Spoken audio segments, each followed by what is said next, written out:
कभी कहते हैं कोई जैसी नहीं। और एक दोहे में उन्होंने कहा सब धरती कागज कर।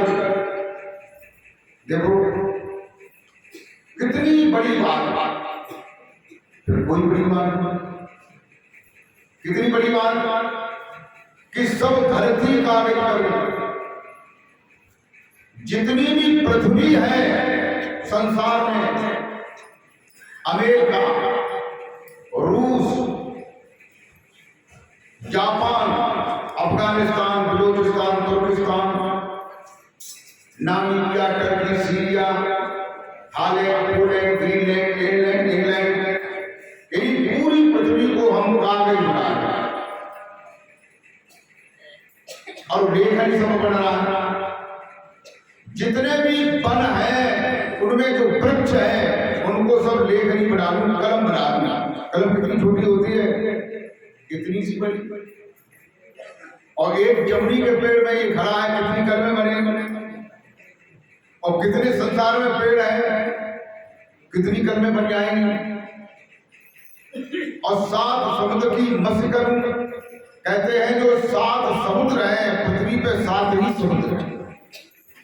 कितना पानी है समुद्र को कहते हैं जो अथाह है, जिसकी था नहीं, इतना पानी। उसको स्याही बना दूं और गुरु जी के जो गुण है, गुरु जी की जो महिमा है उसे लिखने लगूं, फिर भी उसे लिखा नहीं जा सकता। बताओ कितनी बड़ी महिमा। और फिर हम लोग जो है गुरु जी के ज्ञान को कोई खास बात बना सकते। प्रेमी बैठो, गुरु जी ने मुझे कितना कीमती ज्ञान दिया है, इससे तुम जिंदगी में कभी पूर्ण नहीं हो पाओगे।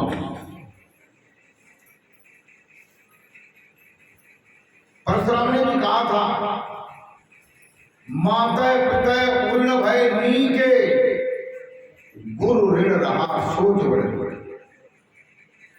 यदि माता पिता का तो ऋण में पूर्ण हो चुका हूं, लेकिन ये मेरे गुरु महाराज जी का धनुष था और ये तुमने तोड़ दिया, कैसे मैं पूर्ण हो सकता। तो गुरु की बहुत बड़ी महिमा है। प्रेमी भाइयों,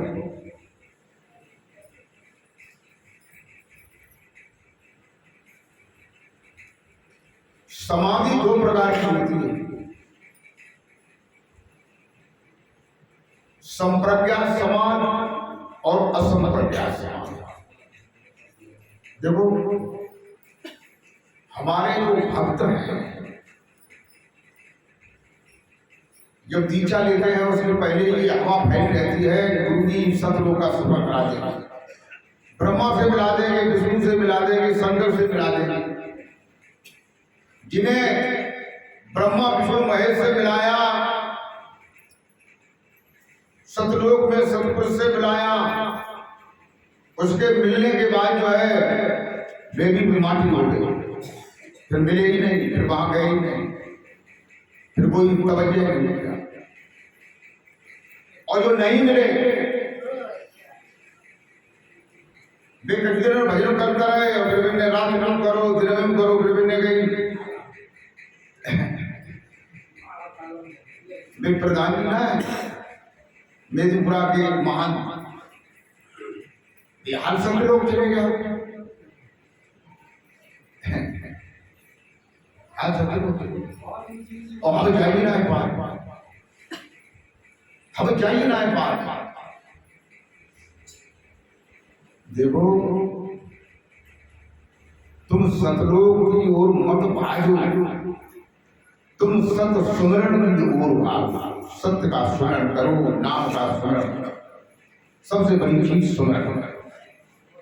स्मरण से ही तुम्हारे विचार बदलेंगे, तुम्हारी भावना बदलेगी, तुम्हारे कर्म बदलेंगे, तुम्हारा स्वभाव बदलेगा, तुम्हारे संस्कार बदलेंगे। ये दर्शन जो है वो प्रकृति का दर्शन है। प्रकृति दो प्रकार की होती है, परा और अपरा।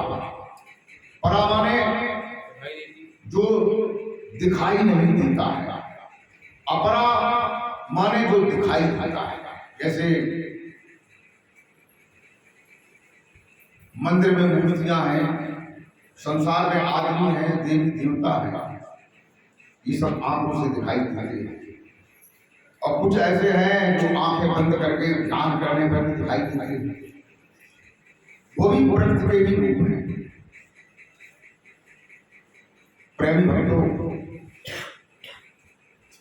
भजन ध्यान करो। भजन ध्यान बहुत ऊंची चीज है। उसमें भी जो गुरु महाराज जी बाद में सहज शब्द देते हैं, जिसके लिए कहते हैं कि जाप मरे अजपा मरे अनहद हूँ मर जाए, और सूरत समावे बात शब्द में जहां काल ना, जहां काल भी नहीं जा सकता है, उस शब्द को पहचाने।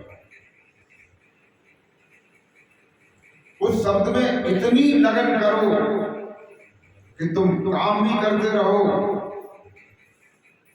सब कुछ करते रहो, और शब्द से तुम्हारी सुरती न हटे।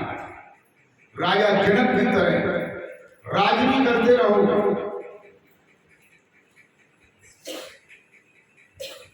और शब्द में भी लगे रहो।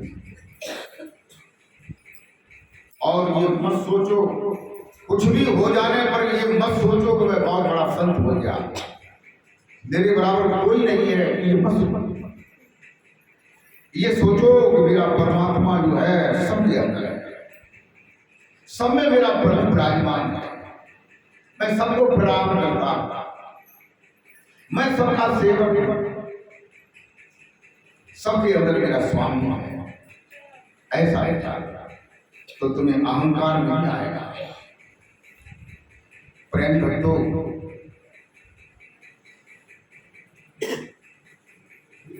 अभी मैं बता रहा था कि दो प्रकार की समाधियां होती हैं, संप्रज्ञात समाधि और असंप्रज्ञात समाधि। संप्रज्ञात समाधि किसे कहते हैं? संप्रज्ञात समाधि के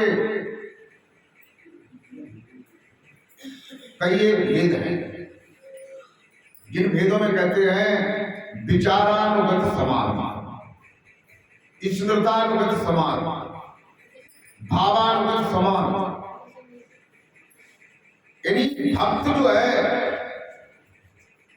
जिस जाति जिस धर्म में जन्मा है, उस धर्म के जो भगवान हैं, पीर हैं, पैगंबर हैं, औलिया हैं, खुदा हैं, गॉड है, उन भगवानों को हमारी बात को गौर से समझना है। जब तुम ध्यान करते करते ध्यानस्थ हो जाओगे, तुम्हें शरीर की खबर नहीं रहेगी, संसार की खबर नहीं रहेगी, तब तुम्हारी समाधिस्थ अवस्था हो जाएगी। तो पहले पहले संप्रज्ञात समाधि की अवस्था होगा, जो तुम्हारे दिल में, तुम्हारे अंतस्थल में राम ने ठिकाना कर रखा है, कृष्ण ने ठिकाना कर रखा है, बुद्ध ने ठिकाना कर रखा है, महावीर स्वामी ने ठिकाना कर रखा है, ईसा मसीह ने ठिकाना कर रखा है, मोहम्मद ने ठिकाना कर रखा है। वही धर्म जाति के अनुसार तुम्हें उस भगवान का समाधिस्थ के अंदर जो है तुम्हें दर्शन होगा, तुम्हारे भाव के अंदर दर्शन होगा। भावानुगत समाधि, विचारानुगत समाधि, विचार के अनुसार दर्शन होगा। स्मृतानुगत समाधि, तुम्हारी स्मृति में, तुम्हारे ख्याल में जो छुपा हुआ है, जिसे तुम किसी को बताते नहीं हो, वो तुम्हें नजारा तुम्हारे अंदर में मिलेगा, वो संप्रज्ञात समाधि। एक असंप्रज्ञात समाधि है, कहते हैं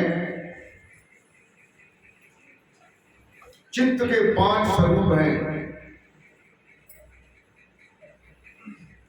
चित्त, विचित्त, एकाग्र, निरुद्ध और पहली जो है मूड चित्त विचित्त एकांत निरुद्ध।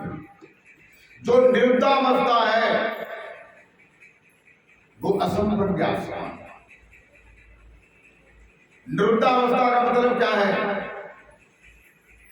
निरुद्धावस्था का मतलब है शीशा है। क्या है? शीशा है, दर्पण है तुम्हारे सामने, उसमें कोई भी दृश्य नहीं है, उसमें कोई दृश्य नहीं। एक दृश्य है, वो कौन सा है? किसका है? वो तुम्हारा है ना, तुम्हारा है।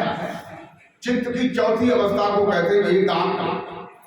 चित्त की चौथी अवस्था को कहते हैं एकांत। और चित्त के अनुरूप ही अंतर में दिखाई देता है। चित्त में ही तुम्हारे ये रूपक थे और चित्त में धीरे धीरे हटते हटते हटते हटते एकाग्र अवस्था ये होती है। एकाग्र का मतलब एक अग्र, यदि तुम्हारे चित्त के अग्र माने आगे केवल एक, कौन एक? सद्गुण, सद्गुण का ध्यान रखना, सद्गुण का आया तो एकाग्र अवस्था होता है। सद्गुरु के बाद जो है फिर ऐसी अवस्था आई कि उसमें कोई नहीं है, कुछ नहीं है, केवल तुम। फिर उसके बाद भी एक ऐसी अवस्था आई, फिर उसमें तुम्हारा भी कोई रूप नहीं है, दर्पण है लेकिन खाली है, कोई रूप राकार रे कुछ नहीं है,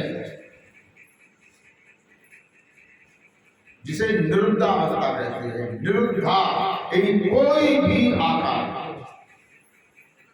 कहते हैं मुझे मालूम था कि मैं बंदा था कि खुदा था, चांद बदली में छुपा था मुझे मालूम था, जब पर्दा हटा तब पता चला कि मैं खुद ही खुदा था। प्रेमी भक्तों, जिसे तुम ढूंढना चाहते हो और ढूंढते ढूंढते तुम यहाँ आ गए हो। पहले तुम राम को ढूंढते रहे, कृष्ण को ढूंढते रहे, मोहम्मद को ढूंढते रहे, ईसा को ढूंढते रहे, दुर्गा देवी को ढूंढते रहे, हनुमान को ढूंढते रहे। इन सब को ढूंढते ढूंढते ढूंढते ढूंढते ये सब खो गए। इन सब का दीदार तुम्हारे रहबर ने कराया, लेकिन अब जो है केवल वही रह गया जो खुद ब खुद है। तो ये खुद ब खुद कब पाया? जब सद्गुरु ने ऐसे शब्द का ज्ञान कराया जो शब्द बाहर है, दाएं है, बाएं है, अगल में बगल में, नीचे ऊपर, सारे ब्रह्मांडों में, सारे ब्रह्मांड में और सारे ब्रह्मांडों में, अनंत ब्रह्मांडों में वो शब्द जो है समाया। प्रेम भक्तों, कहते हैं कि हृदय छोड़ बेहद गया हुआ निरंतर वास, और कमल जो पूरा फूल बिन को फर्क है निज। अब मैं आप लोगों को